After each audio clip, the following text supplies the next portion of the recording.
Hi, everybody. This is Marlene with Miami Ghost Chronicles, Stories of the Supernatural.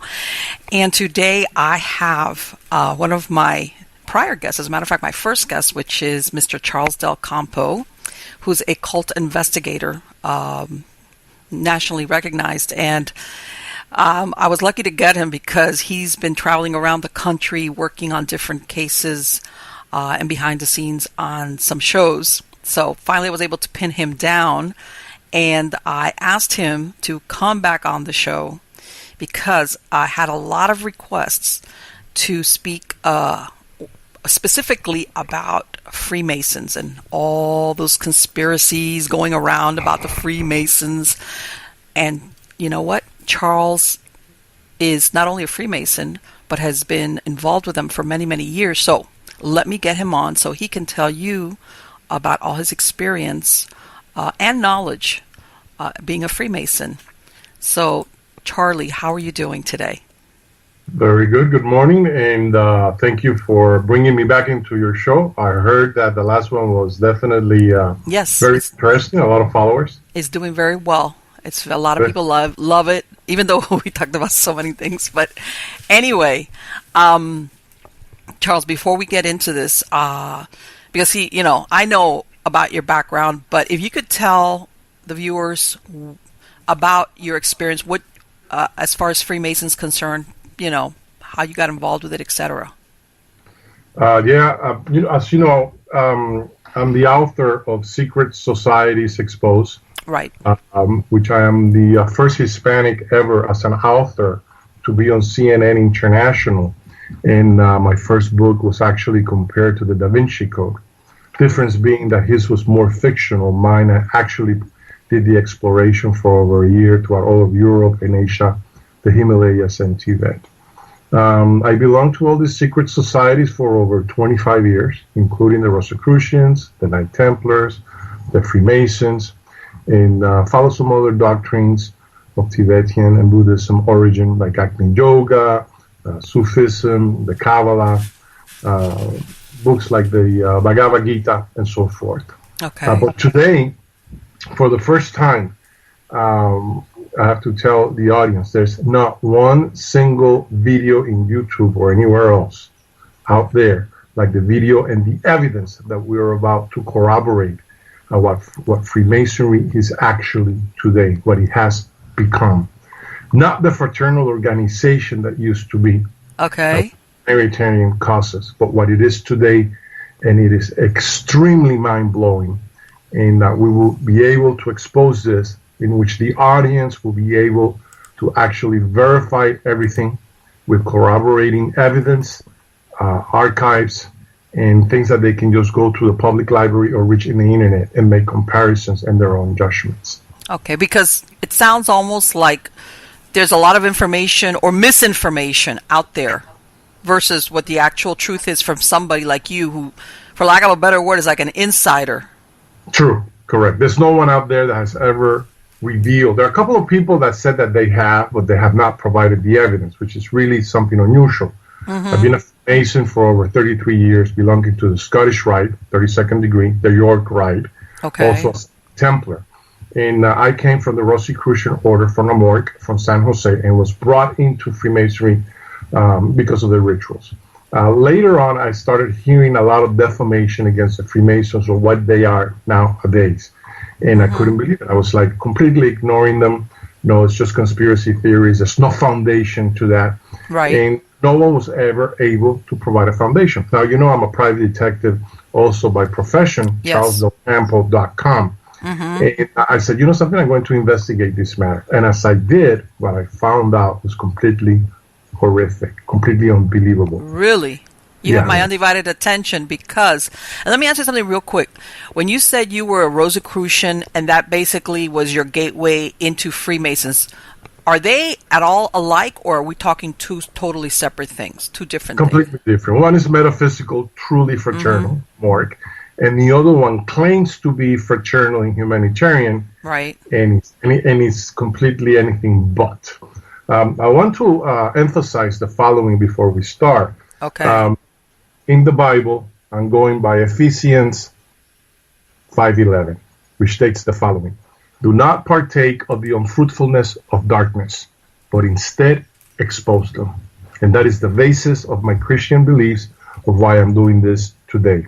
Okay. For those that are interested in trying to find out about the secrets of all these secret societies and what they're all about, I expose all of that in Secret Societies Exposed, which can be found in Amazon.com and eBay, also in publicacionesrebeldes.com. Which I'm going to put a link to both of those on the credits of the show, so if anybody wants to go directly, they can just look at the credits of the show and they'll have a hyperlink to go there. Yeah. Not that I'm trying to promote the book, but then we're going to have a lot of... nothing wrong with it. Yeah, and there's pictures in every page to corroborate everything that I am saying. Okay. So I took a year off and went in this exploration to try to authenticate and verify the nature of secret societies nowadays. I've been a member of Freemasonry and recognized for over 33 years. See Yes. Spot for JMP Lodge number 371. Okay. Now, this lodge, coincidentally, was closed down by the Supreme Grand Lodge in Jacksonville because they got involved in a lot of criminal and unscrupulous behaviors. Really? Where they actually have people with criminal records that have served time in jail. Believe it or not. Now, let me ask you something real quick, because I didn't know it myself, and I'm sure there's people out there that don't. Do the Freemasons vet new members based on if they have any type of criminal past? Is what it sounds like, right? Yeah.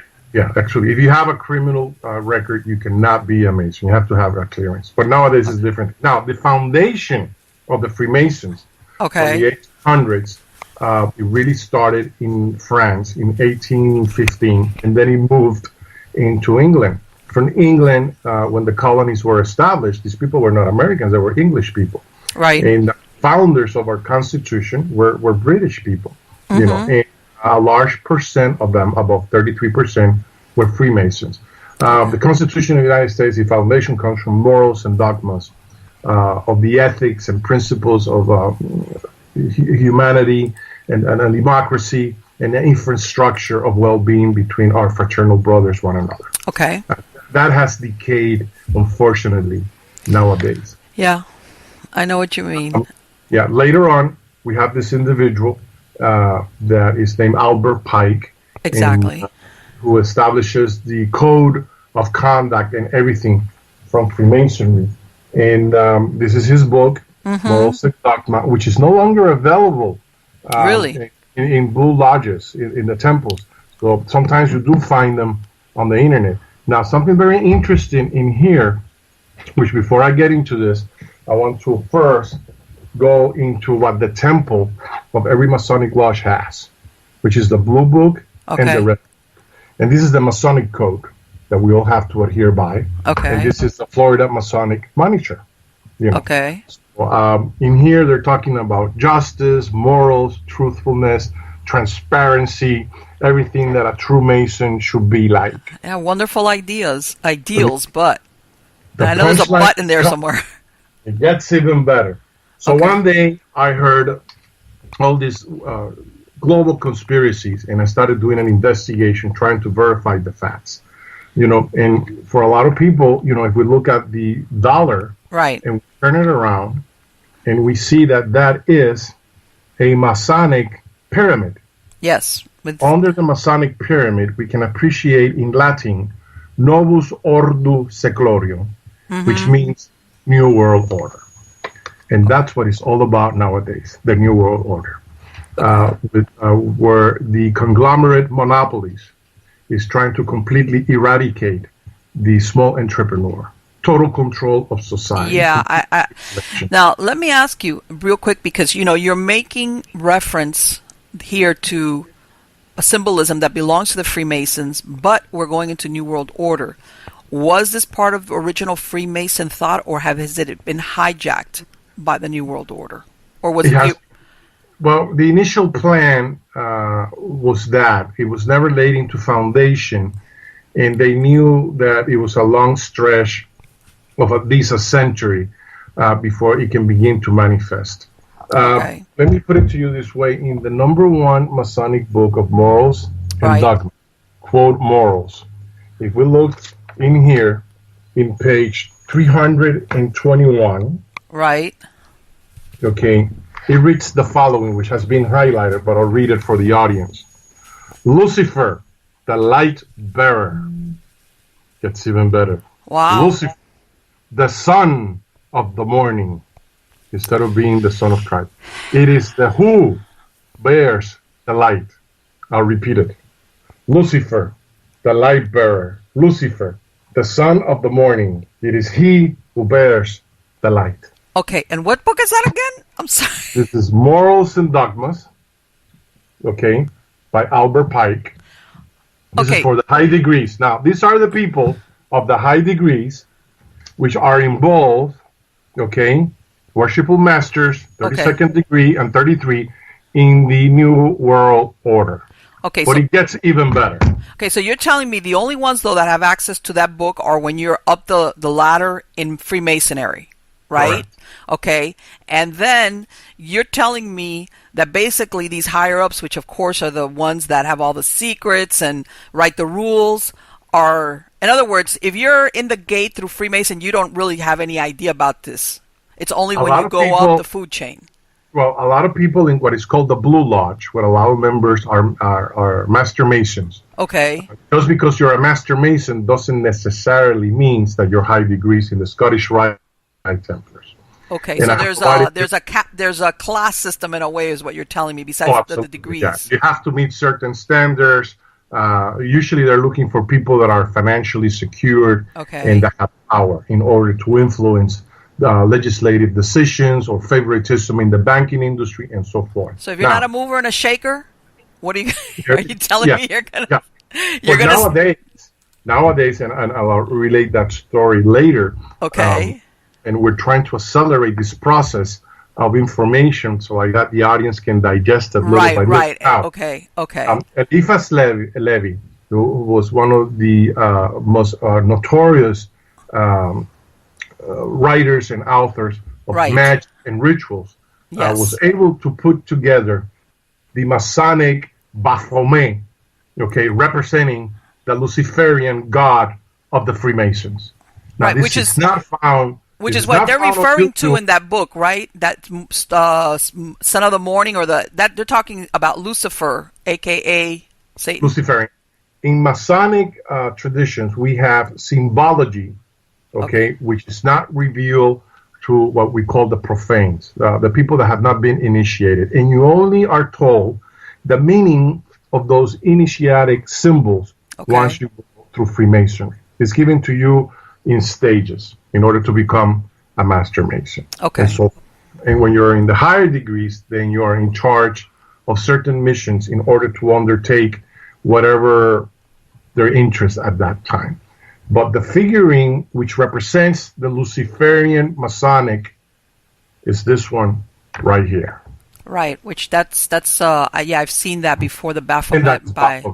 That is the Lucifer, and you can see the Masonic symbol. Exactly, right. So a lot of Masons that go to Blue Lodges that are Mason are completely aware that they're serving the devil. Now, I thought about the same thing. I said, that's completely ridiculous. But then once you start researching and reading the books, it tells you. In their code of ethics, I mean, I live in Lake Placid, and I try to become a member and associate here to the Lake Placid Masonic Lodge. And they turned me down. Really? And people were telling me, no, that's like the KKK Lodge. Now, this individual who's the worshipful master in there started defamating me everywhere for no reason. Let me ask you something, but I would think, Charlie, that a Mason like you, they would want you with all your years and you're so high. Why wouldn't they want you there? Racism, hatred, envy, jealousy. And he will tell me, well, you have a BMW, we should charge you more. Well, you have a lot of money, you should make more money. And I was like completely amazed at this guy's innuendos constantly. And then he tried to sandbag me, and I never broke any laws. And I said, well, you know something? I retrieved my petition. I withdraw my petition from your lodge in Lake Placid, because it's all Americans, not one single Hispanic. And not one single African American. And I went to Miami, to the Miami Spring Lodge, which I cannot mention the name. Now, they hold over $1 million in their budget Okay. and they don't have a few members. Go figure, right? Now they turned me down also. So I was like, wait a minute, what's going on? You're supposed to ask me first, why are you turning down my application? It turns out to be that the guy from Lake Placid contacted the guy in Miami. And then everybody started gossiping and gossiping and gossiping and gossiping all over, defamating my character. So let me ask you something, and I'm going to ask you this because it almost seems like, are we talking here a personal problem, or are we talking some type of conspiracy because you've spoken out against Masons before? Together, all the Masons. And it was American Masonry, the secretary at this lodge in Miami Springs, that also, and then they started a full campaign throughout all half of the state of Florida to defamate me, and they started finding out that I do expose of governmental corruption. Right, well, that's what I'm going with this. Videos on that. And then they figured out that then I started investigating Masonry, and I even contacted one of the Masons at the Masonic Lodge in Miami, and I said, I'm going to do an expose that you guys are worshiping the devil and you don't even know it. Now, the beauty of this... But you know what, Charlie? Let me ask you something. How long ago did you put out that book? Because it sounds to me like maybe you've been up on the radar long before now. Because Absolutely, yeah. Because in the book, in every page, you're able to see the pictures, and here I reveal the rituals, the passwords, and everything. Right, yeah. And that's the photo when I was on CNN. Let me ask you something. How long ago now is it that you wrote the book? What, 6 years ago? Something? Just about. But apparently this guy did a due diligence. I was just revealing, Masonry used to be a good nation. Now, I contacted in the process of this very unusual hatred and passionate crusade that these individuals had. And all Americans, by the way, all Anglos, not one single Hispanic doing this, right? Okay. And I contacted we are mandated by the regional office in Jacksonville, the southern jurisdiction of the Grand Lodge. Okay. In Grand Lodge. So I spoke with the secretary there, he's below the worshipful master. And he says, I remember you. You're a great guy. You used to be an ex-cop, then you worked for the government, and you have great credentials. Don't let a couple of guys just ruin you abandoning the Masonic lifestyle. Okay. And I said, well, hold on a minute. I see a lot of people with a lot of hatred, with no foundation, not bringing this up for me to get blackballed. I didn't even get blackballed. What type of fraternal order is this that I'm donating thousands of dollars a year for community service for the most less unfortunate out there, whether people that are homeless or they need food and so forth. Right. And now I am being attacked by these people, and with defamation, when my credentials are established out there in television and radio, with my agency, I have impeccable credentials. Yeah, but I think that might be part of the problem, Charlie. I hate to say this. So anyways, he says to me, don't worry, I'll take care of you. Just give me a couple of days. Okay. A week goes by, 2 weeks go by, 3 weeks go by, 4 weeks go by, 2 months go by. Never heard from them. So then I go to another Mason who's been a fraternal brother with me for many years, and I said to him, son of the widow. When you mention and you say the word son of the widow, they're supposed to come to your rescue and help you. Right. With due cause in case that you've been exposed to any injustice. Guess what? Not one single Freemason of all the Masonic Masons that I know came to my rescue in order to ask me any question or to rectify the gossip, just plain gossip that this guy started and the defamation. Okay, but you know what, Charlie? Now that you put it that way, I'm going to be perfectly honest with you.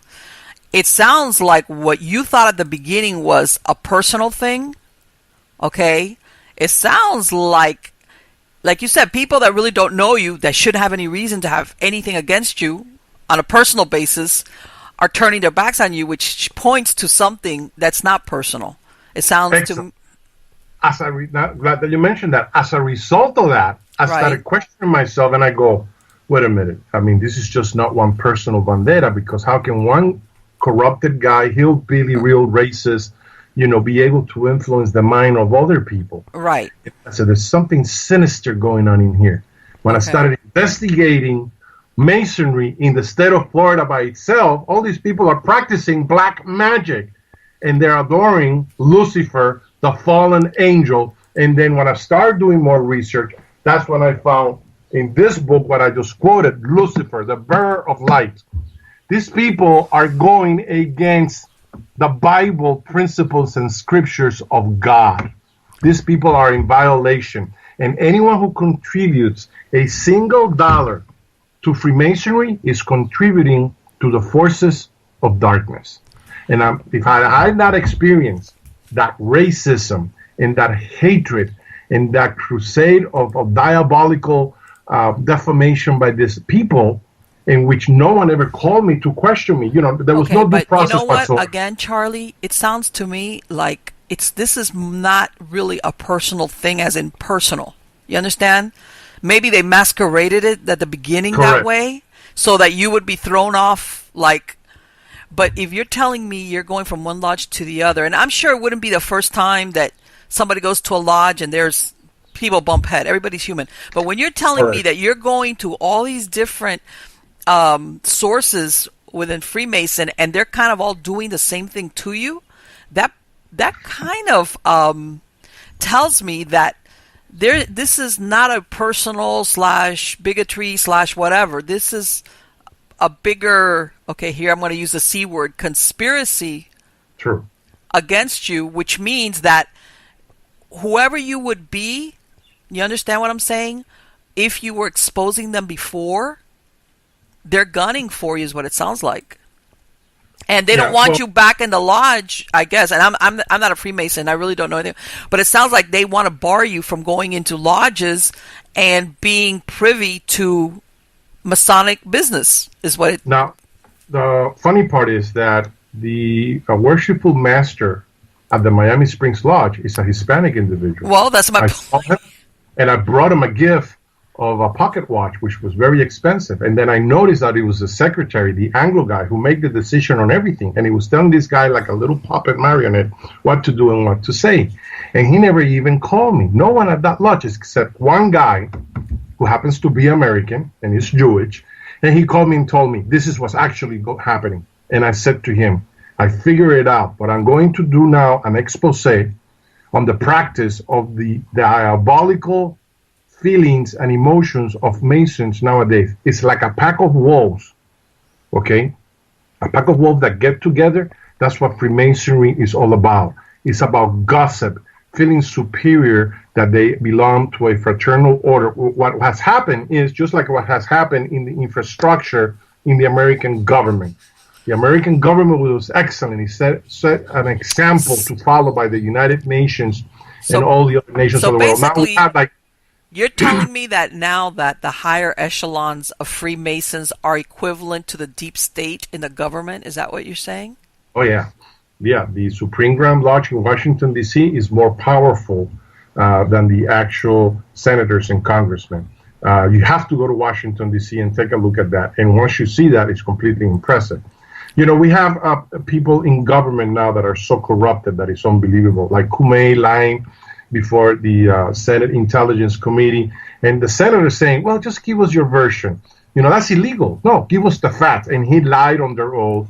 Right, exactly. So, yeah, the truth is... He's very upset, because he was fired for obvious reasons. Right. And let me tell you something. He didn't get arrested. And I understand this is, and which is where, we get into that thing is like that nobody wants your opinion or your version. Everybody just wants the facts or the truth.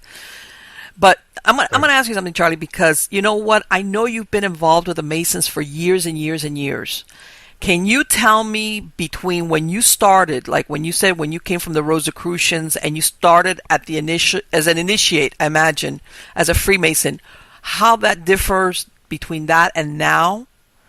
Because it was truly men that had morals, values, and principles. I mean, the Masons nowadays, they're like, hi, how are you? Nice meeting you. We love you. They're backstabbing you behind the back. It's really evil people that have a place to go and practice and have a commonality in evil behavior. And then there's a smaller group that are practicing and worshiping Satanism and demonology. Okay. Back in my days, you truly had to be a man of principles, and they checked on your credentials. Right. In other words, they were careful about. But and I want to bring this up because And the fact that you've gone to more than one source, in other words, more than one lodge, tells me that somewhere along the line, they decided that when they were going to accept people and put them up the rung, the food chain, they were picking people that were not like what you thought Freemason originally was. Right. You see what I'm saying? No, now it has decay. It's become a joke. It's become a place for criminals or even people that don't have criminal records. Right. For people who are just plain evil. And it's really funny. They're so hypocritical. They actually open the Bible in lodge, but they don't read out anything. And you have someone goes and opens up the Bible and preaches and says, prays for the American Constitution. But these people are all hypocrites. Nobody practices what they preach. I mean, they're worse than any other cult. I'm a cult expert in the nation. Exactly. And Masonry has become a dark cult with satanic ties, and without doubt. Okay, and I'm going to bring up, you remember when we had that interview back in February, you made mention that when you were traveling down in Texas, you came across a lodge that they took you down to a certain place. I'm going to let you tell that story because even you were shocked at what you found. And I brought you the pictures. Yes, I do have the pictures, and I'll include them. But I want you to tell the story how you went by there, and as a Freemason, you stopped in at the lodge there, and you got a big giant surprise. I was involved in an investigation. I needed to go to Juarez in Mexico, where the cartel is, because they had there was some missing children. Okay. And I needed to find out if the Juarez Masonic Lodge, if there was any member in Texas that had any contacts there. So like that, I can speak down with the Brotherhood and be transparent, and they can help me.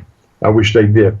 During the process, in this huge high degrees lodge, they brought me down to a cellar, 3 stories down, and this very unassuming door was there.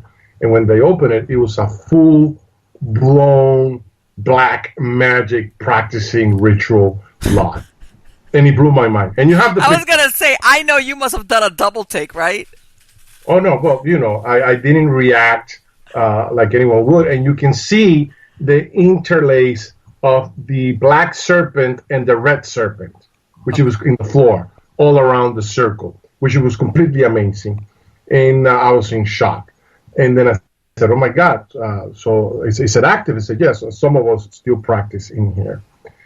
These people are the core of the top. These people are the worshipful masters. These people are the Scottish Rite in the Knight Templars. And they make sure that the members that are applying from below, the new members that are completely gullible and unaware of what true Masonry has become now, that they're people that have potential in order to be easily manipulated, very limited IQ, who are completely non-religious, or that they see that they like to talk about the Bible, but they don't practice what they preach. Complete hypocrites. So like that, later they can manipulate them into their evil doings. And a lot of these people might be doing something thinking that is fraternal, when in fact they're contributing to evil causes. Now, they receive a lot of money from membership. They receive a lot of money from donations. And the guys that are on top, they're helping themselves to the booty. They're making money on the side like there's no tomorrow. And they come up with different excuses in order to generate more money. Anyways, over there, when I saw this, I inquired if I can be received into membership. And I said, oh, yeah, absolutely, no problem. And I showed my credentials, which is there. We should have them. We should show them later. Yes, I have the slides. 32nd degree, the Knight Templars, and so forth. And some other organizations that I belong to, like the practice of the Kabbalah with the Martinist order. Which is very ancient. It comes from Europe. Right. So, I'm a cult investigator. I have to be on top of everything, of every fraternal order out there that claims to be fraternal, secret societies, cults, and so forth, in order to be on top of my game. So whenever somebody says anything to me, I can say, well, that's true or that's not. Maybe there's no evidence. A lot of times, just because you don't have evidence doesn't necessarily mean that it did not happen. However, Freemasons claim to have their lineage back to the Knight Templars. That's not true. There's not one single hyena of evidence or archive to support that.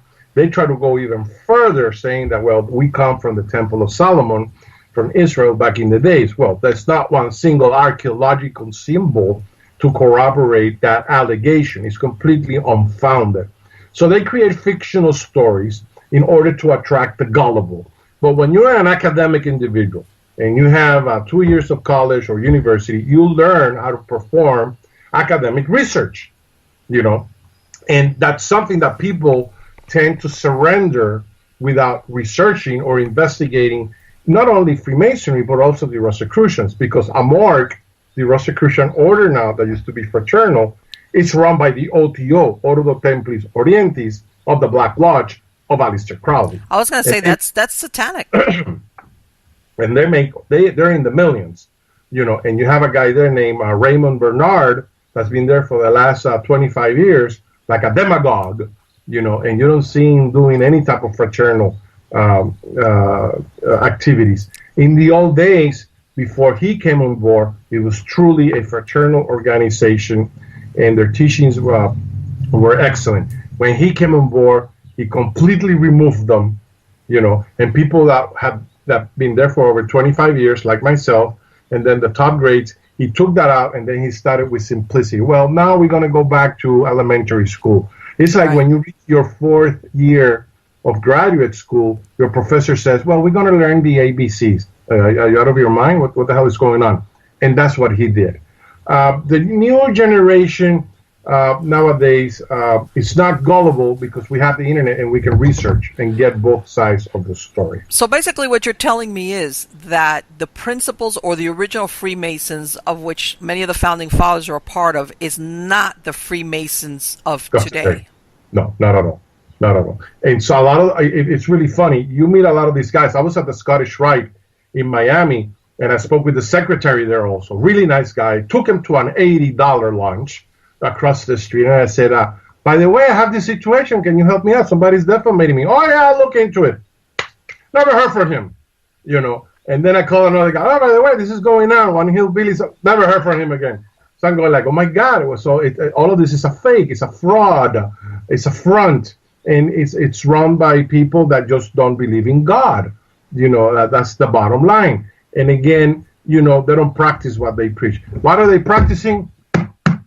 Morals and dogmas, Luciferian doctrines and principles. Well, let me ask you something, Charlie. And I'm going to, no pun intended, I'm going to play devil's advocate. You can find the book on eBay. Why would they single you out? And when I say single you out, I mean, why have they obviously don't want you to participate in Freemasonry? Is it because of the book you wrote? Is it because they don't think you're going to be on board with Luciferianism? I mean, what is it about you or what you've done or said? Later, I found out that it was due to my expose from my book that I did about 10 years ago. Okay. That now it takes fruition into saying, by the way, this guy is exposing our true selves in here. And no, they don't go around saying, all of that. If you confront them, nobody who practices, and follows the Prince of Darkness is going to make an admission to it. Of course not. It'd be ridiculous. Criminals don't go and knock at the door and say, by the way, I just robbed the bank. Can you please, expedite me into prison? Exactly. But I never seen, of all the cults that I have investigated, and I'm telling you, people that do kidnapping, strong cults, or people that are just plain lunatics, I never seen, nor did I expected Freemasonry to be so many hypocrites compounded all together, like Alcoholic Anonymous. They all have some, like a common denominator between all of them. Well, but see, and this is, I guess, my question. It's not coincidental then. There must be, if like I said, of course, if you have all these lodges, it's unrealistic not to think that you are going to run into people that you just did not see eye to eye with. That's going to happen wherever you go. But the fact that what you're describing is that just about everybody that you've reached out to has basically reacted the same way, which is turned their back on you. Talks to me of about and if you're telling me, okay, these people are all, behaving the same way. Either one, there is a conspiracy. Number two, they're recruiting individuals with these characteristics, which, from what you're telling me, is not really what you knew as the Masons when you went into it. No, because when you read this, and this is what they give you when you're entering as an apprentice, and then fellow craft, and then Freemason, you read this, it's a beautiful book, and it's talking about transparency and morals and principles and values and ethics, fraternal brotherhood between one another. And then you read this and go like, hey, I want to be part of this. But at the end of the day, you're contributing money to membership. They're constantly asking for donations. They're constantly asking for money. They're constantly asking such and such needs so much help. You are actually, that money, it's going to Baphomet. Okay. That's the bottom line. That's where it's going. Okay. To. And I'm gonna, since obviously you're the expert on this, I'm gonna get back because there's a lot of conspiracy. Besides what you said, let's take your experience off the table. There's a lot of conspiracy and information and misinformation about Masons. So let's go back to the symbology or the symbols that the Masons have always used. Okay, some people say it's just Masons. This is their symbols. And then other people want to say that there's some type of occult message in it. What do you say? Well, the G stands for the geometry. Right. Also God. So it's just not one single interpretation. And then, of course, you have the level, so we meet at the level and we depart on the cross and so forth. So it's just, there's nothing esoteric about it. There's nothing really of secrecy that you go like, wow, I think I just learned the universal meaning of the cosmos. Right. None of that nature. They never truly, they're hypocrites. They open up the Bible, and then you have a preacher and so forth, and you have other officers in large, the secretary, first and second deacon, first and second warden, the piano organ, the guy who holds the flag, all of these things. And some of these people are really nice. They mean well, but they're ignorant as to what's behind. Let me ask you something. How long do you have to be a Mason before you start being brought into these, what I call inner sanctum? Between 6 months to a year, then you become a Master Mason. You have to go and enter apprentice. It takes within 3 months that they wait. You have to memorize all these things. And if you don't memorize a full chapter that big of 30 pages, then they don't think that you're worthy of being a Mason. Ridiculous, And then you become, a fellow craft, and you have to memorize another half booklet like that of liturgy. And I come from the East, and we meet in the West, and Bo, Ash, and all these ridiculous names that have absolutely no meaning in life. It's just memorization tactics. And then if you miss one word, oh my God, you're completely banished. You're not worthy of our organization because you're not taking the time and effort to memorize our stuff. So they're looking for people to be dogmatized, indoctrinated. And anyone who takes the time and the effort away from their family and from reading the Bible, because they don't mention you to memorize one single hyena of one little paragraph of the Bible. And that in itself is a clue of Masonry practicing evilness. Let me ask you something, Charlie. Every time, when people go from one degree to the other, is there like some type of ritual or ceremony that takes place? Yes. The higher degrees, which starts from Freemasonry, and it starts at 14, 15, 16, it's all done in a 3-day period, usually Friday, Saturday, and Sunday, the Scottish Rite. And it costs about $500 to $1,000. Okay. And then from 8 o'clock in the morning to 8 o'clock at night, and you're given breakfast, lunch, and dinner. There's a play, like in an opera. And it's constant plays trying to demonstrate the Abin Habib and names like that during the Temple of Solomon, and how somebody betray another one and so forth. Like what I'm doing now for them is a betrayal. I'm exposing them. I was about to say, keep going. But if you go and ask them, by the way, I need help. No, that's not a betrayal. It's not a betrayal. And of course, being a Hispanic and with some neurons in my, for them, it's a challenge. Oh my God, watch out for him. So, it's really funny. I have this worshipful master from Lake Placid. I had him here for lunch at my house with the secretary. I bought him a gift. I donated money.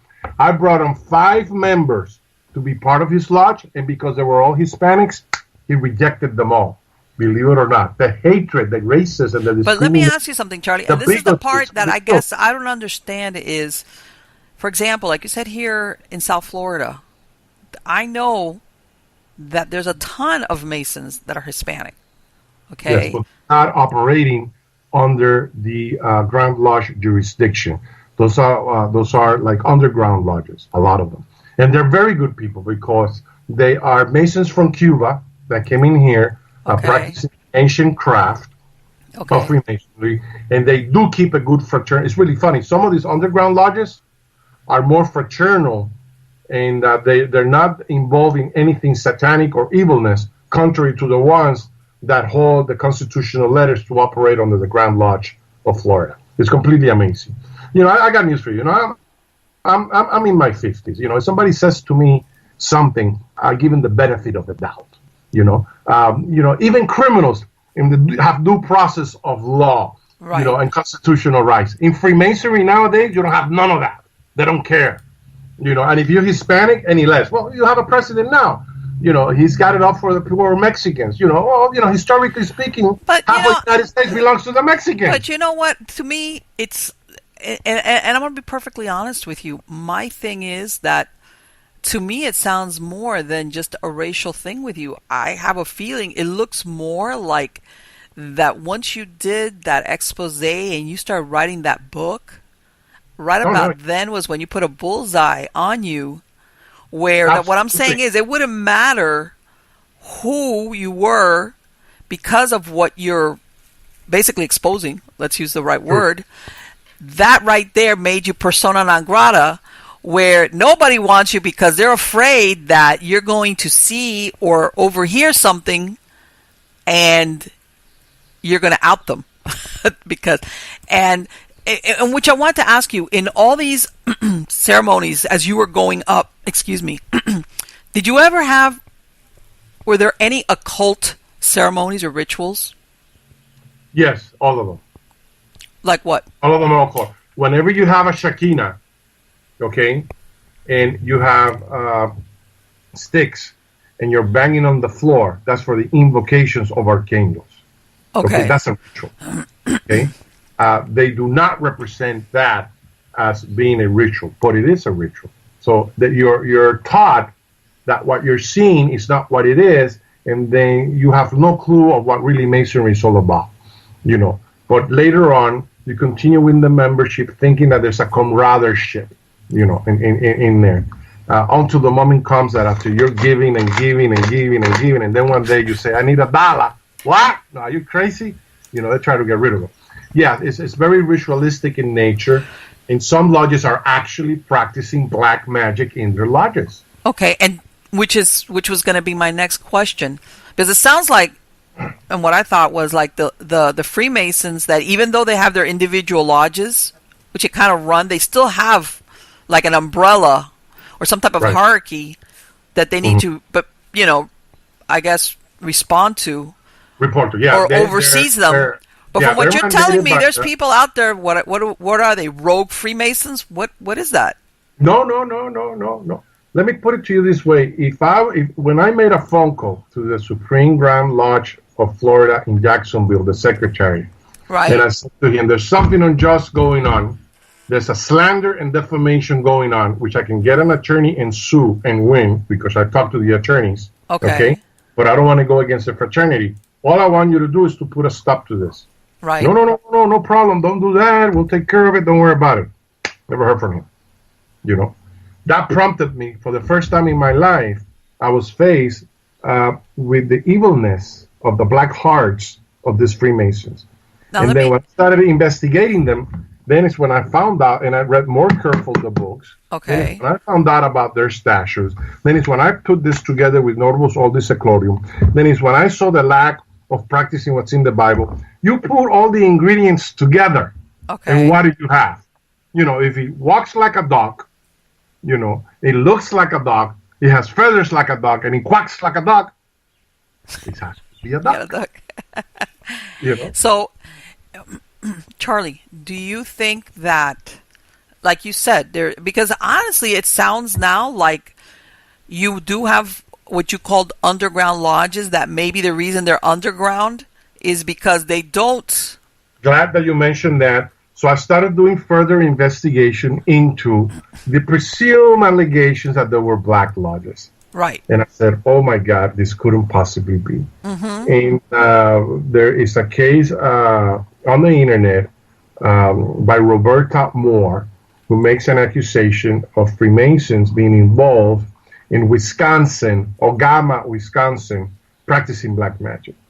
And then I started doing more research, and I made a phone call to her, and she was able to provide me with some documents, which unfortunately I cannot disclose now because I will be involved in potential litigation.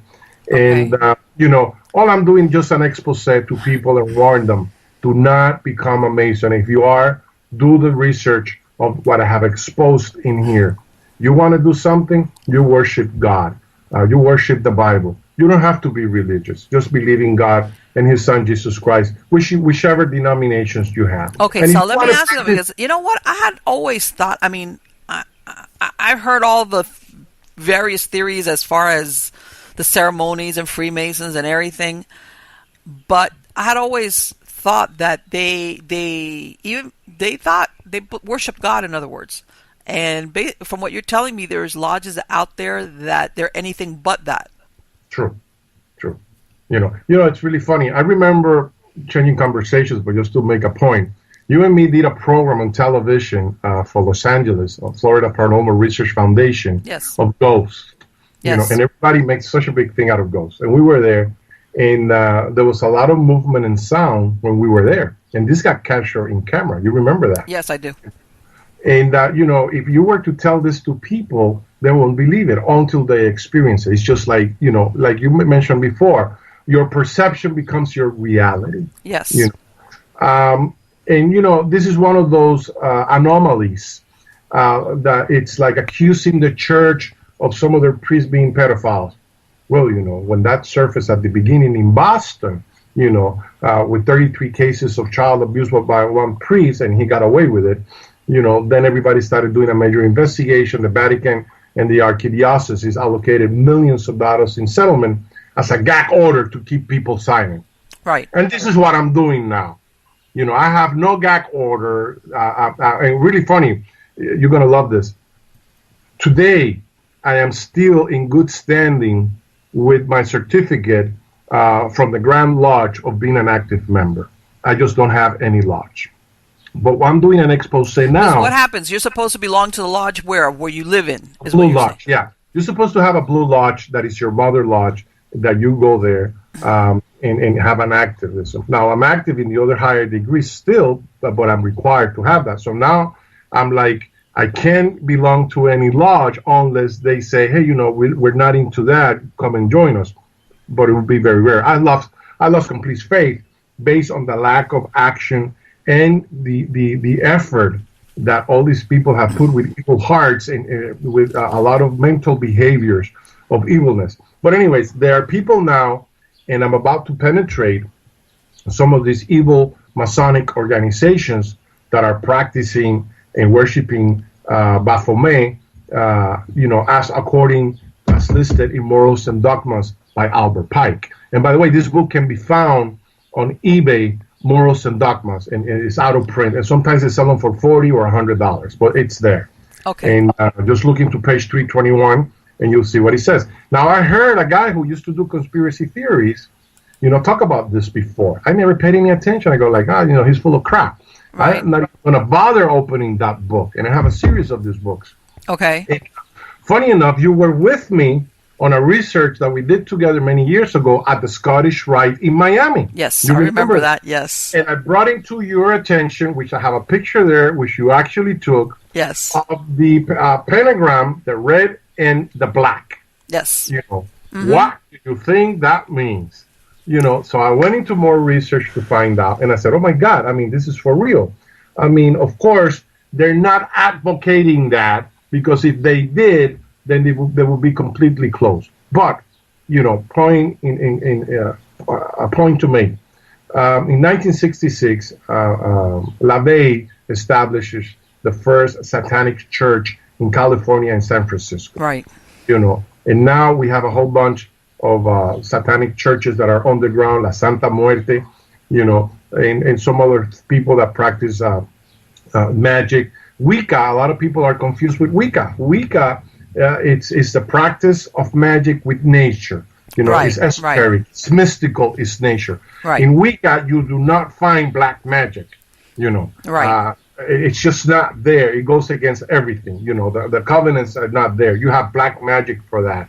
You have Santeria, and you have some other cults that are oriented toward that aim. But no one will ever suspect, and I was completely bewildered and my heart was broken when I saw that I belonged for over 33 years to a fraternal organization in which it was involved. Until I became a victim, I didn't know. That's unfortunate. Okay, so, you know what? Since you opened that door, we're going to go through it. You're telling me not all lodges, some lodges, are basically doing dark magic, what you're saying, or black practitioners, or whatever you want to call it. All right? Now, I know that you're aware that lately in the news, maybe for the last 6 months, and we spoke briefly about it at the beginning of the year about Pizzagate, and how about that they were tie-ins with high-level people from all different types of industries that were into pedophiles and trafficking and child sacrifice. Is there any tie-in between what you found so far and that? Oh yeah, absolutely. This is all documented. The audience, what they need to do is just on Google, so their search engine, type missing children, satanic sacrifices. And with those keywords, everything will surface there. Right. I was involved in an investigation. I got hired by a group of Christian people in order to find out if there was any authenticity to the claim in Los Angeles of missing people. There's over 10,000 children disappearing a year in Los Angeles, California, believe it or not. And that's according to the Department of Justice statistics, so it's official, And it's been going on extensively within the last 6 or 7 years. And there has been no dedicated law enforcement department trying to do any type of intervention. And from there on, they're transported into Juarez, Mexico, where the cartel, most of the drug dealers in there, practice the religious belief of La Santa Muerte. And one of the things that they have is human sacrifices and the drinking of blood of babies or adolescents. And this is what gives them protection. They're going back into the sacrifices of the Incas and the Aztecs and the pyramids and all of this madness. But it's become very strong. Now, the Catholic Church in Mexico has not interfered with La Santa Muerte. And I found out. In Juarez, Mexico, when I inquired during my investigation there, why wasn't the Catholic Church and the Archdiocese of El Paso interfere? They said they get money out of this. They know it. They won't expose us. How do they get money? Well, like say the madrina or the sorcerer, she receives about $10,000. Oh, children, right? And she resells them to the drug cartel for another 20. So she makes quite a hefty profit. So it's an underground, ongoing situation in America, which is it's sort of mixed sometimes with the human trafficking for sex. Right. But if you, this is really hilarious. I mean, you pick up the phone right now and you say, by the way, there's a terrorist across the street. They're going to laugh at you and hang up the phone. There's actually not even a 1-800 number for terrorism to report. Right. I know that a lot of people, they say that even though they tell you to, report if you see something suspicious, at the same time, sometimes people feel like they think twice about it because they don't want to be labeled that you're a racist, so they kind of don't say anything. The mediocrity of law enforcement nowadays, you become the target of the investigation, and you will get indicted. Nowadays you need no evidence for that. And I'm an ex-cop, so I know how it works nowadays. Right, and nobody wants to be. But they also have, with a situation with missing children, you have the John Doe Society, which you belong to. I have contacted them 5 times to make an inquiry. They never answer my emails, and they never answer my phone. So what does that tell you? Well, now, they're there. If you send in an email, I have $500,000 to donate, which is a write-off tax, then they'll answer the phone. They'll be knocking on your door. We're here. Yes. Oh, yes, please. Thank you very much. So what the heck is going on? It's complete social madness. But and you know what, Charlie? And I guess my thing is because even though when you look at these stories that they've had about Pizzagate, which are people in the government and royal families, all of these people that have participated for years, according to them, okay, in pedophilia, okay, if not outright child sacrifice, okay.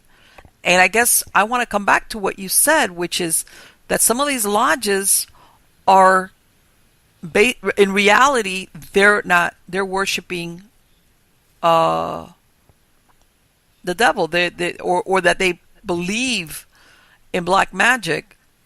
And do you think, and I know I'm not saying do you believe that there's a possibility that any of these lodges or some of its members do participate in child sacrifice or something like that? Well, not specifically in the lodges, because that would leave residues of DNA which can later be traced, They do it outside, where they can dispose of the bodies by burying them. They just don't do that anymore.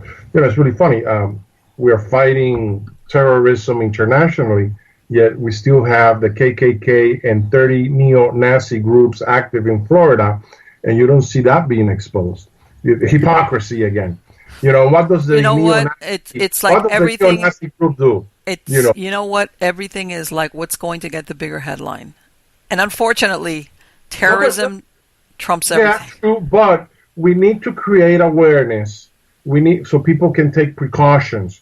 There's a lot of missing children in the state of Florida. According to statistics by DCF, Department of Children and Families, in Florida alone, there are over 30 registered pedophiles in Florida alone. Yes, there's a lot. Out of those 30,000, let's calculate that at least 25, are serial pedophiles, and they're kidnapping children. They're raping them, they're torturing them, and then they're assassinating them. Right. That does not reach the news, and it needs to, because we need to allocate within law enforcement specific departments to constantly not only monitor and educate the public, but also to hunt these bastards down.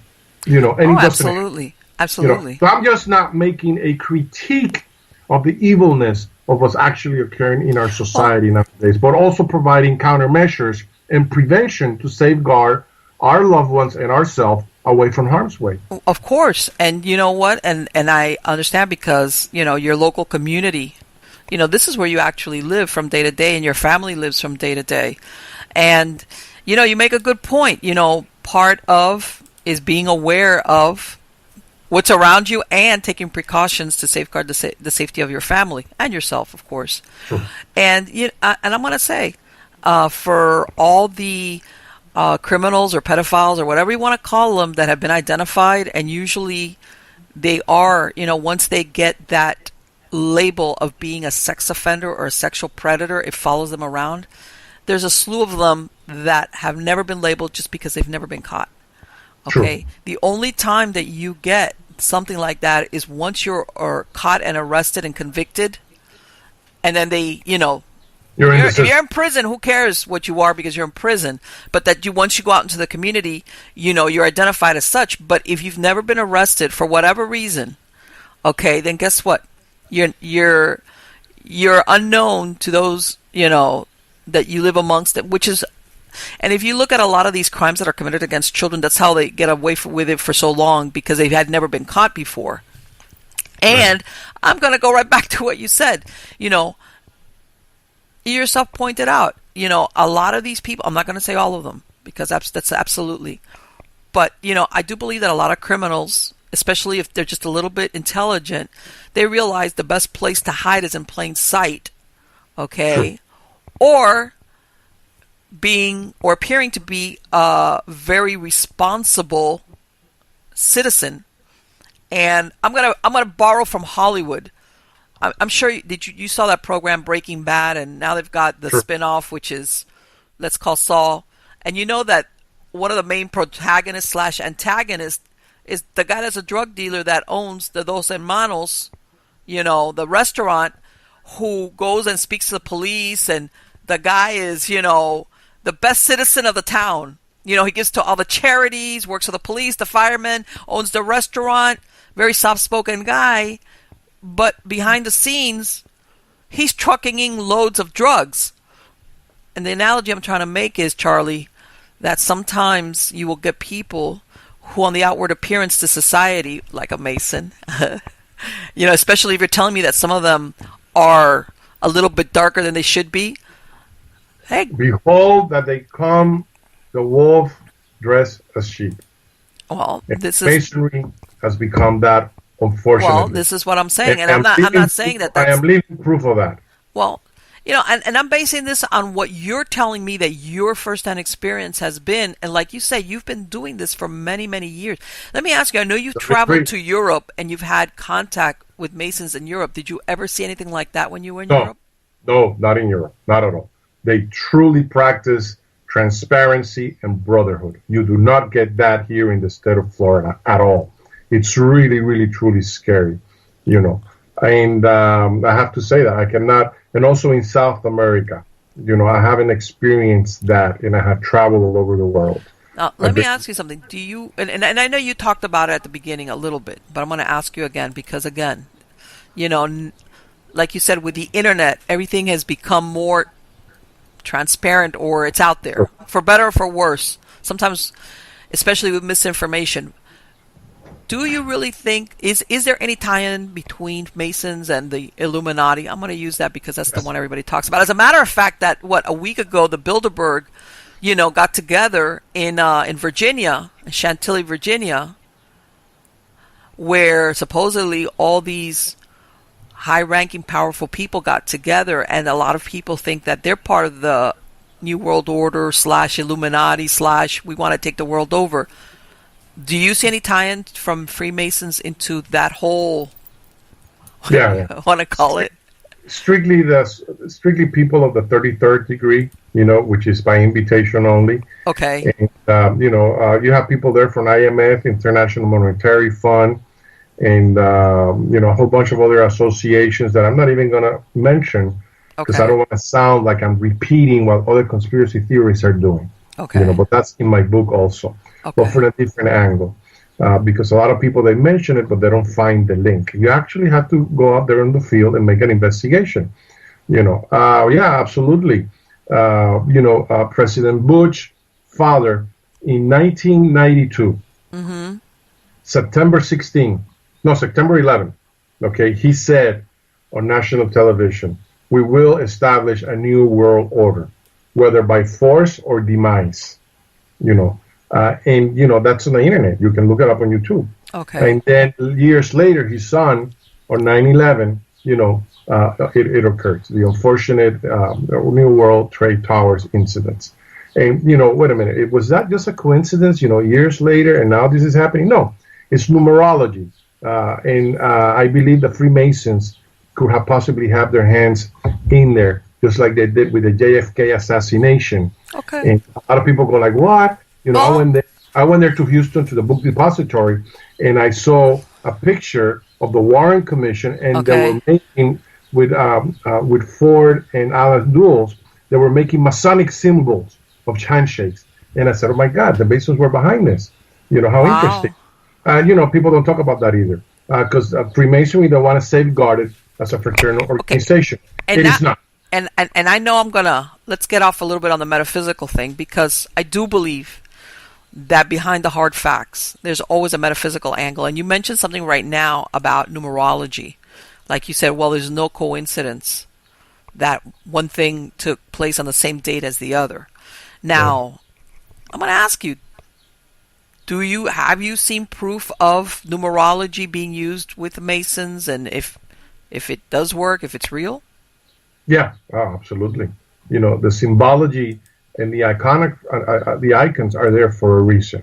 They're respective of a certain wisdom, which is secretive and is only to be shared with the high degrees. And not every Freemason unfortunately, is aware. I think that 80% of Freemasons are not aware of the order that they belong to, unfortunately. Okay. And of course, a very limited programs like this ones that are doing the expose. And when you have somebody, he looks like a quack. There's no seriousness to that. And on top of that, okay, you can't put together, the symbols and what is being said. Why on earth would United States have in their pyramid New World Order and in Latin? And they wrote it in Latin so you wouldn't understand it. I mean, I have a bachelor's degree. I went to FIU, University of Miami, Barry University, where I graduated from, and I don't remember in the curriculum Latin. It just doesn't happen. It's a dead language. It's like, well, no, I understand what you're saying. I even though I'm thinking back when the Freemasons were established, okay, learn it. If you were a little bit, you had learned how to speak Latin, and it makes it sound classier. I don't know. Yeah. Well, the foundation of Freemasonry was very good. It was for gentlemen, people of high morals and degrees. Right. And it was non-political on that aspect. It was like any other organization trying to meet the needs of your fraternal brother. The Vatican actually condemns Freemasonry, and in a lot of countries it also does. And I didn't know why. I go like, well, these people are jealous, my fraternal organization. Now, what I found out is I am fraternal. I am a humanist. I'm a political activist. I love to give and help people. It's my nature. But it's people like me that make Masonry. Masonry never did anything for me. Masonry never gave me anything at all whatsoever. And the day that I reach out for a simple membership into a closer location, then, all hell breaks loose. As a result of my freedom of expression as an author and recognized globally, to write something about secret society. Okay, now so it became the Inquisition, the Masonic Inquisition. But you know what, Charlie, and I'm going to ask you because before you ever went ahead and researched your book, when you were a Mason in good standing.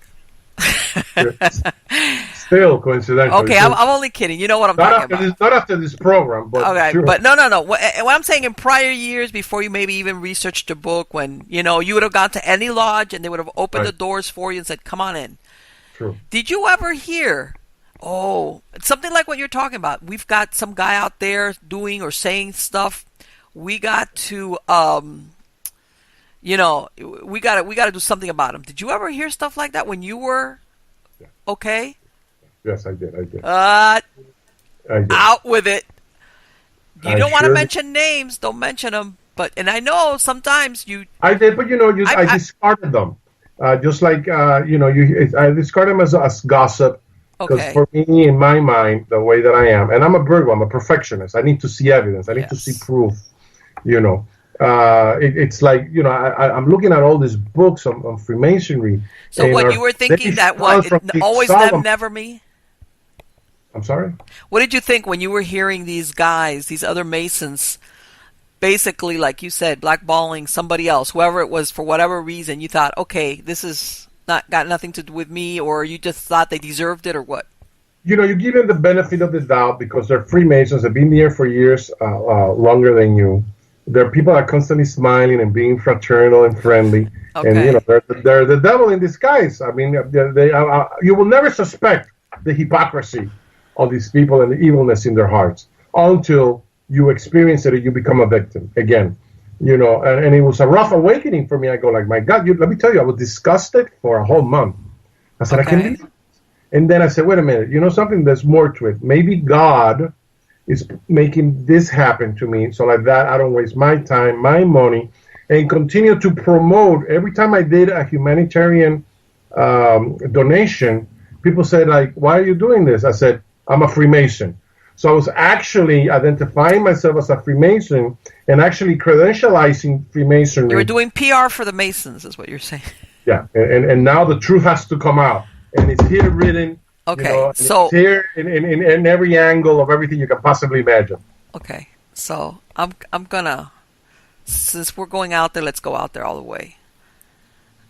I'm sure, since you said, okay, yeah, that there is such a thing as, Illuminati, New World Order, Masons, whatever you want to call them. I mean, maybe that's the label people have been given, but who knows? Maybe they have their own internal designation for themselves that nobody's aware of. Do you, because you have some theories out there, okay, where they say that many of these New World Order groups are basically selling out humankind to extraterrestrials, and they have been doing it for very long. Do you think there's any truth to that? That will be another program on the paranormal and parapsychology.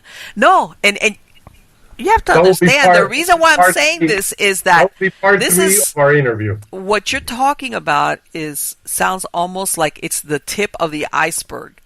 No, I don't think. No. That's too far-fetched, a little bit science fiction. And I'm a ufologist, but I try not to mix apple and oranges, even though they go in the same basket. Because, there, unfortunately, you have to provide a lot of evidence, which, by the way, I have documentation on that, so we can do a program on that. Okay. Things that I have acquired, people that have been engineers in NASA. And, I'm just like an hour and a half away from Cape Canaveral. Yeah, you're very close by. So, I know about that. But a relationship between that and, no, not whatsoever. That's X-File science fiction stuff. But just to answer this much, yes, there are extraterrestrial life. It will be very inconceivable that it will not in this immense universe. I cannot see God creating this one beautiful universe and, we humanoids being the only ones, imperfect human beings that are into the act. You know what? And I myself have no difficulty believing something like that, even though I haven't seen it. My angle is that since we're talking about basically groups of people that want to manipulate, that they're like the less than the 1%, and they're looking at humankind as basically property or things to be guinea pigs. Guinea pigs. That there's a theory out there that they basically have worked with extraterrestrials in engineering genetics, not recently, but for quite some time. Or the flip side of that thing, where you have some theories out there that some of these people themselves are not really truly fully human, but are partially extraterrestrial in origin. And I'm sure you've heard of that theory. And I'm just asking you. Yeah. I'm just asking you. No, but for me, way too much science fiction. I remember something along those lines with the chemtrails. Right. Exactly. I said, like, how can the government be conducting such things? Right. Then I started researching that, and it panned out. I was in a military base, which I cannot name, and I saw the tanks. And I was like, oh my God, this is real. And I interviewed a lot of people, and I got a lot of evidence, and I never done an expose on that. Then it was the FEMA death camps and all of that, and I started investigating that, and it was completely false. It's all false. It's a defamation campaign, mixed with a lot of stuff like Ike with the reptilians and people in Congress that are Martians. No. That's just to defamate people like you and me that bring out the seriousness into the paranormal. And because that's what it is, it's anomalies. And some things that can be proven that have a track record, in order to support those conspiracy theories. Where it ceases to be a theory or a hypothesis, it becomes a reality. Right. It's just like the due process of law when you have a trial. You have to have the evidence. And unfortunately, a lot of people are very imaginative, and a lot of people are doing it to sell books like Ike. And, a lot of people like to read all of that stuff. Me, I'm a different author. I provide evidence in all my books. And I remember when I was doing the research for my Spanish book, El Circo de los Cavernícolas, I had to take off for a whole year to verify and authenticate and interview people, and everything that they said, I have to go out there and, I said, okay, this is worthy of. So I avoid liability of lawsuits coming on me, But, nowadays anyone can sue for anything.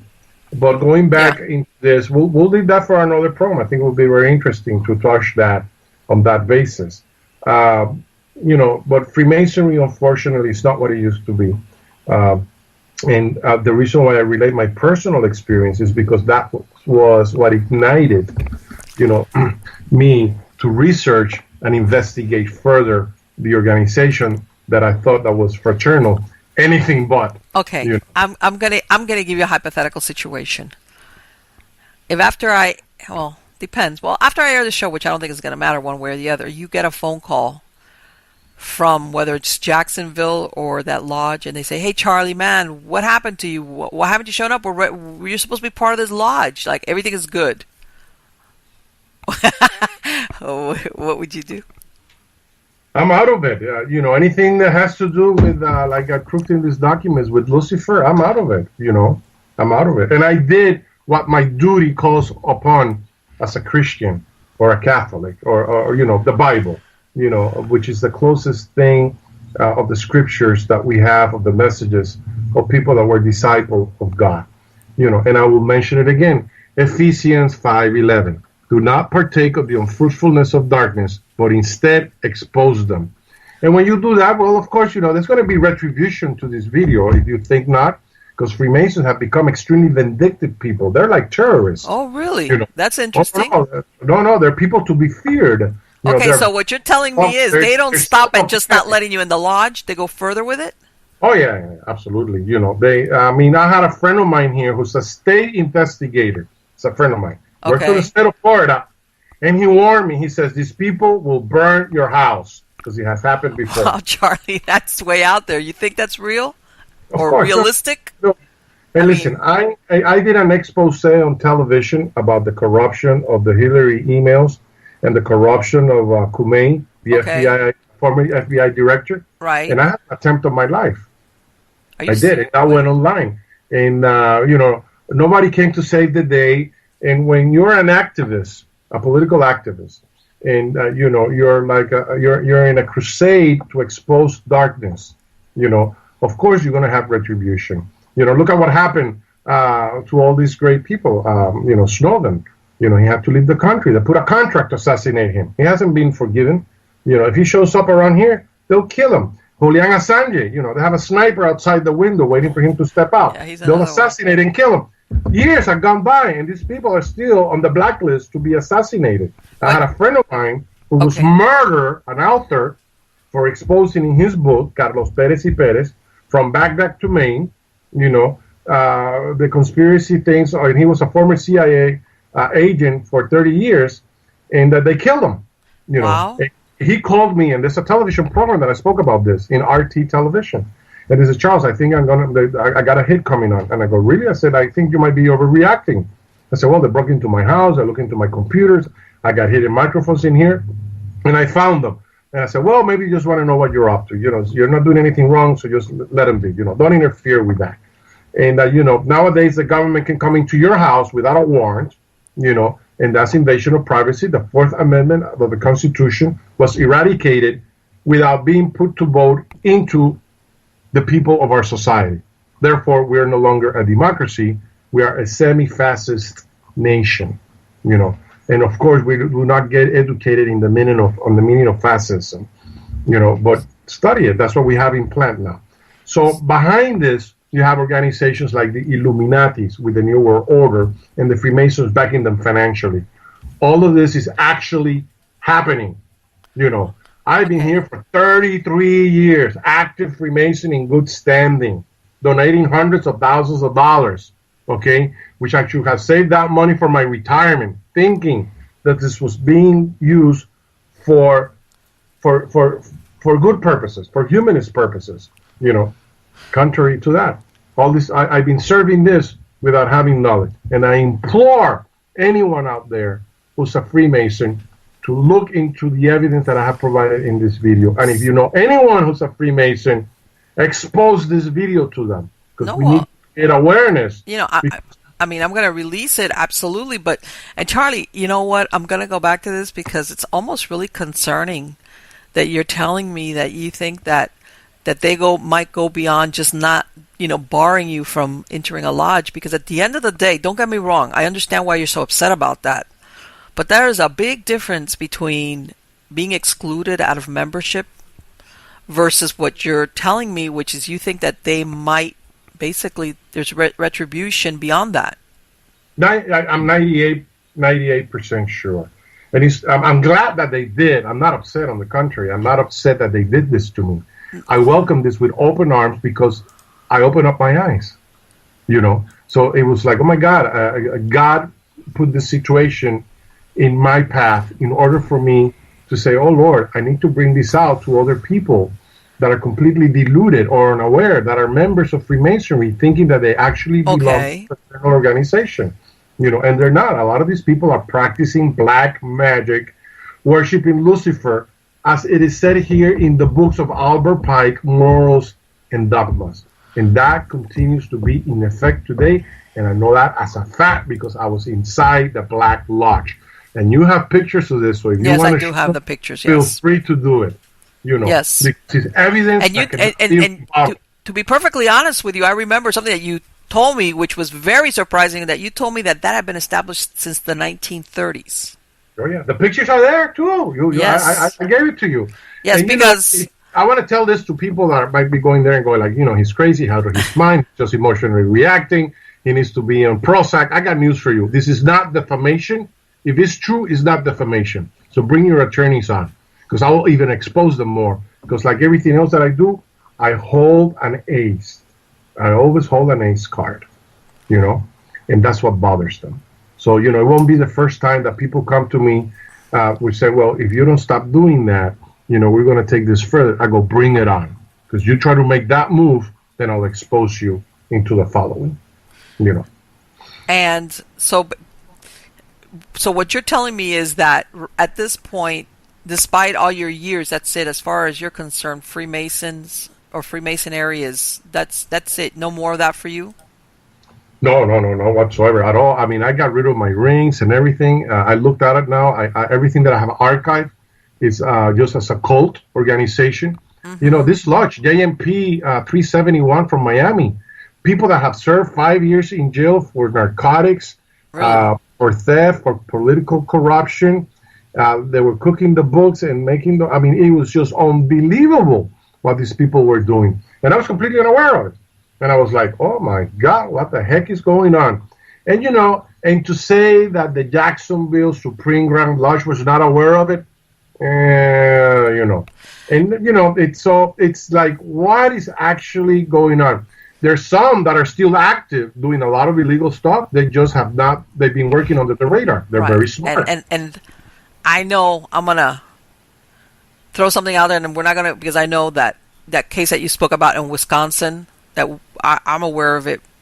And I know there's a lot of stuff there that's very disturbing tied into what happened there with the Masons there. Yeah. Very disturbing. Charlie, let me ask you, something that I've been really curious about, that they always have that one eye, that all-seeing eye, as far as the symbolism for Masons. What does that mean as far as the Masons are concerned? The real, as far as you know. I think the Masons, in my opinion, from my research, they are eclectic, bringing from different sources, Right. They don't have an original substance per se, years, every 100 years, they take and so forth and put in there and add and adapting. Okay. But to answer directly, the all-seeing eye is the Horus eyes from Egypt, right. Which is representative of Thoth. Mm-hmm. And if you know anything about Thoth, that's the god of the underworld. So the Egyptian iconography, it was a bad idea to integrate into Freemasonry. So why would they do that? Why don't they have a dove, which is indicative of the Trinity of Father, Father and Son and the Holy Spirit? Why do they don't have something like the cross of Jesus Christ? Why do they don't have a symbol of the Bible? No, they have the Bible and they open it up, but they don't practice what they preach. So truly, it's a hypocritical organization with questionable operations and rituals nowadays that you have to really think about it. Truly to say, is it worthy of my time, money, and effort to belong to such an organization that is not what it appears to be. Let me ask something, because, and I know you, and I'm asking you this because you mentioned that, not all the lodges are operating the same way. Do you ever see in the future where there might be an internal revolution among the Masons as to? No. No? No. You have pack of wolves don't eat themselves. No. The system has decayed. People are more aware. But I know the member now that opened up my eyes. His name is Rob. He's on his late 30s, and you look at him, and he's the nicest guy you can possibly imagine. Hey, hi, how are you? How's it going? He ate at my house. I invited him here to eat at my house. I gave him gift, and I thought he was a really true but fraternal brother. Little did I know, he was the devil in personification, because you tend to surrender trust because he has the Masonic ring. He belongs to the lodge, and he's a worshipful master. You will never suspect that. Okay. But behold, he's the devil in disguise. And like him, many others who are just like a pack of wolves, to devour good people. And, it's really funny. He makes it look like he's doing so much help to the community, right, and it's all fake. I actually acquired between $10,000 to $50,000 donation into that lodge by someone that I know. I was bringing him this money, and he said, well, you're out of boundaries doing that. That's illegal. And I go, I went to seek a donation to help the lodge out. I'll tell you the lunacy of this. And at that moment, I was like, wait a minute, this guy is fighting me because I'm bringing a $10,000 donation to $60,000, and with another. Why would he do that? Envy, jealousy, hatred. He whatever is going on in there, let me tell you, it's not Christian, and it's not Masonic. Well, now, whether there are some Masonic lodges out there that are good, I don't know of any. I'm sure that they are. Where there's also some good Freemasons out there that follow the traditions of Freemasonry. I'm sure that they are. I never met them. So, I can generalize because at 56 years of age, I'm yet to encounter a Freemason that I can go, he is worthy of wearing that ring and being called a Mason. I was. I have the credentials. I have the track record of everything that I've done. But now if I was to go in comparison to the Rosicrucian order, I'm yet to meet one single guy that is not worthy of being a fraternal brother of the order of Rosicrucians. So basically you're telling me that the Rosicrucians and the Freemasons are two totally separate, as far as the members, in other words. Different people. Their truthfulness in their practices. They're more metaphysical people. They're in tune. They know about the laws of karma and reincarnation. They know that for every cause, there is an effect. They're responsible for their actions as much as their inactions. They do not engage in the gossip and the evil worshipping, practicing that you see here in Freemasonry. They're more humane. They have more of a heart. Okay. In Rosicrucianism, we say think with your heart. And it's really beautiful. And they also have rituals, so I'm not going to deny that. The Catholic Church, if you look at the Mass, it's a ritual. Yes. I don't like it because I'm not too sympathetic with seeing, somebody saying this, and drinking, this is my blood, and this is my body, because that's a little bit weird, And you can repent and give me a buck. And I go like, that's right. And I know what you're saying, and you're absolutely right. All, whether you want to call it a religion or a membership, everybody always has some type of, ritual or ceremony, and I understand that. To be honest with you, though, I would be more concerned with what are these people actually doing.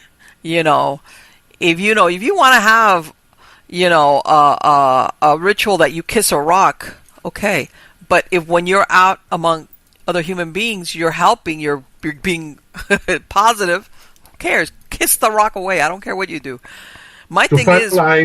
To finalize the show, I'll say the following. Okay. The Bhagavad Gita by Paramahansa Yogananda says the following, in which he says that God said the following: by whichever path you come to me, by that path I will bless thee. There you go. And that has to do with evolution. And that's what we have in Freemasonry, a whole bunch of Cro-Magnos, you know. Charlie, I get the feeling that you are just a little bit upset. No, no, Don't get not me at all. wrong. No, I'm just playing with you. I know. It sounds like you have very good reason to be really, No, I have to expose the evilness. I'm not upset. I'm glad. I'm happy. I'm happy that this happened because I am no longer part of a demonic organization that, or exposes themselves on pretext of being fraternal and lovable and brotherhood, and it's anything but that.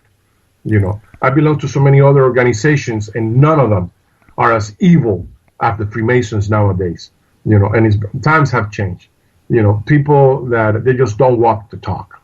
They're just full of it. I've heard of that happening. That before you realize it, when you look at the leadership, or the people that are steering the courts or whatever it is that you belong to, it's like, how did we get here? Like what? Yeah. And it sounds like that's what's happening with some of these people have children and wives and families, and they take away twice a week for hours away from their family members and their children. They should be doing something better. Okay, there's nothing to be gained by going into the lodges, into the blue lodges, twice a week or twice a month or whatever. People that do that, they don't value their family circle. If I have to choose between my wife or my girlfriend or my mother, and in going into a blue lodge, what does it give you? Nothing. A quick free meal that you also have to pay for. They say it's a free meal, but you have to pay. Okay. And then you have to pay a membership to get what? To hear the same thing. First deacon, second deacon, to the first warden, to the third warden, worshipful master, to the secretary, to the treasurer, and you're going like, what is all of this about? What are they doing? It's what they don't tell you, what they're doing behind the scene. Okay. And their actions are evil with a smile. And they look at you and say, oh, hi, brotherly Charlie. How are you doing today? And I'm telling you, it's just way up there. But no, I am happy, and I want to thank you for granting me the opportunity on your show to expose this, because a lot of people will find it interesting. Yes. If they have any questions, they can reach me. Okay, right, and like I said, I'm putting all the hyperlinks on the credits of the show to reach you, and also about your book. Okay, because I do think that there's a part of me that says, what. We should have the freedom to have memberships, and if you want to keep it secret within the members, I think we should be able to do that. Okay, I think that's a freedom that this is something that, but at the same time, I guess being a human being, after a while, you start thinking, what's all the big secrets about? I don't know. It's like one thing competes with another. I can see why you should be able to do it if you want to, but at the same time, after a while, because what you described happens, where all of a sudden things evolve or they become something else, and it's not what it appeared to at the beginning.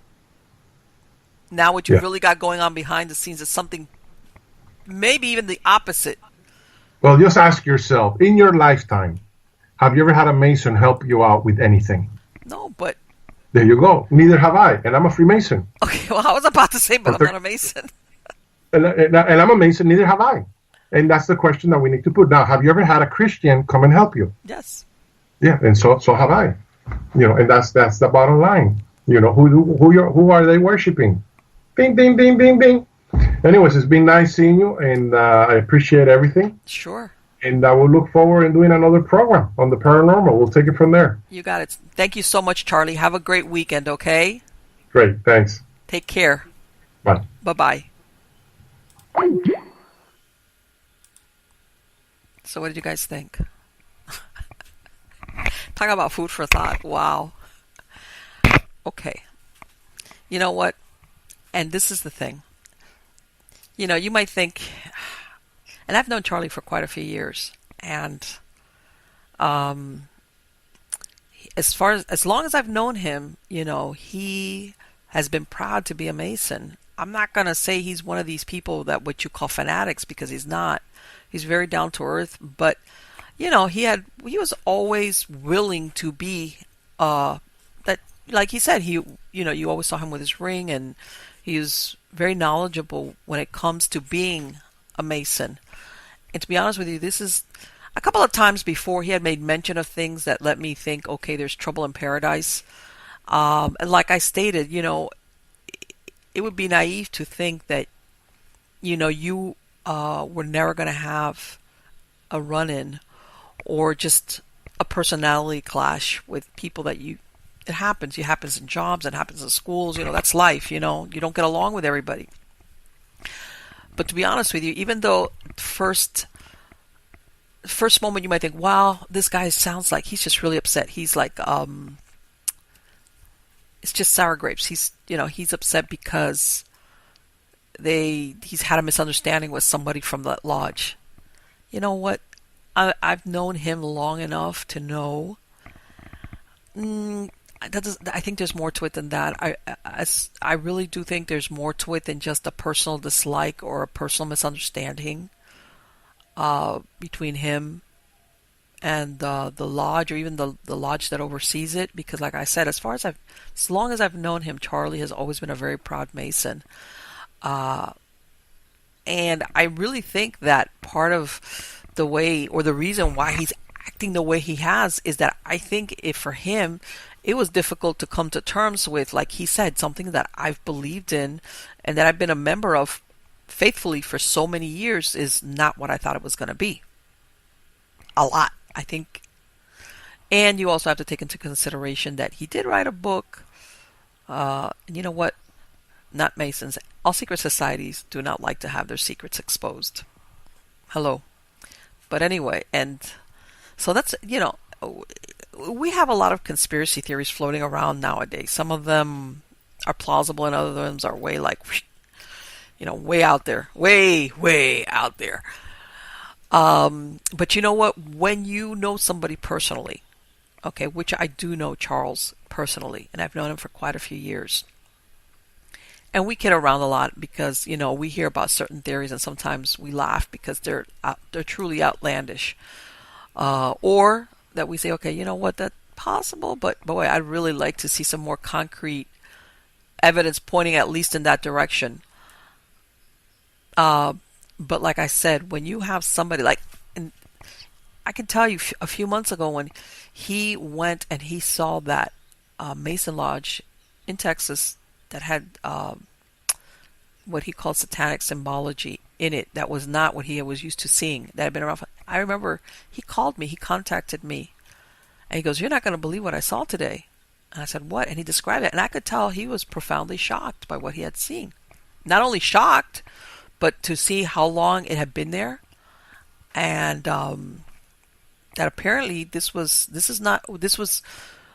a lodge that was approved by the hierarchy of the Masons in that area. But I guess, he just went on his way because at the end of the day, that's not where he lived. So I think that that's happening a lot even now with the United States and with the government and everything, that everybody's got a lot of these blinders pulled off and everybody's like, huh? But you know what? Exactly like what Charlie said, that he's really happy that this happened because for him, it made him see things with different eyes and made him aware of things that he wasn't. I would say the same thing. I watch the news on and off and I see what's going on, and first instinct is you weird out because it's like too many changes, too many things are untrustworthy of our government. Like, where's this all going? And when I say government, I'm not talking about Washington. I'm talking from your city to your state all the way up, where there's I think a deep level of uncertainty or distrust going on. But you know what? As uncomfortable as that is, I would rather have the truth and do something about it than just to be complacent and blind and then never realize what's going on. So, yeah. Change is in the air, folks. I don't know if you've seen it on all levels. Change is in the air. And you know what? I think as human beings, we're very resistant to it. But change a lot of times brings in a lot of better things for us. Okay, and let's face it, even though supposedly we went into the 21st century, 17 years ago, that was just like, it was symbolic. Okay, it takes years for civilizations to move along, and sometimes the changes are very slow, and then you get things that are a little bit more cataclysmic. Okay. And I truthfully think that even though as humans, we've always been evolving and changing, even though at a much slower rate. I do see a lot of things shifting, and like I said before, I am the eternal optimist. I'm a humanist. I believe in humankind. I believe that in the end, we will triumph, and we're going to come out ahead despite all obstacles. And I think that's what it's all about, that you make a stand, whatever your beliefs are, and that you decide, I'm going to represent and I'm going to go forward. And then you die, and then the next generation, you leave in place for the next generation. We don't live forever, okay? But that is what makes life interesting. Messy sometimes, but very, very interesting. So guys, I hope you really like this show. Please subscribe to my channel. Hit the like button. Okay, like I said before, I do live stream on Twitter via Periscope and on Facebook. And but if, and every once in a while I do air some shows on YouTube outside of a regular 7 p.m. Friday schedule. And if you're subscribed, you're going to immediately get that notification. And I am hoping, if you're all wondering why I hear this buzzing, Charlie's like, he's texting me on the line. It's like, all right, Charlie, give me a minute here. But anyway, folks, I hope you liked it. I love producing these shows for you. Like I said, it's the differences that make us all interesting. And I hope you're going to come back every Friday, 7 p.m.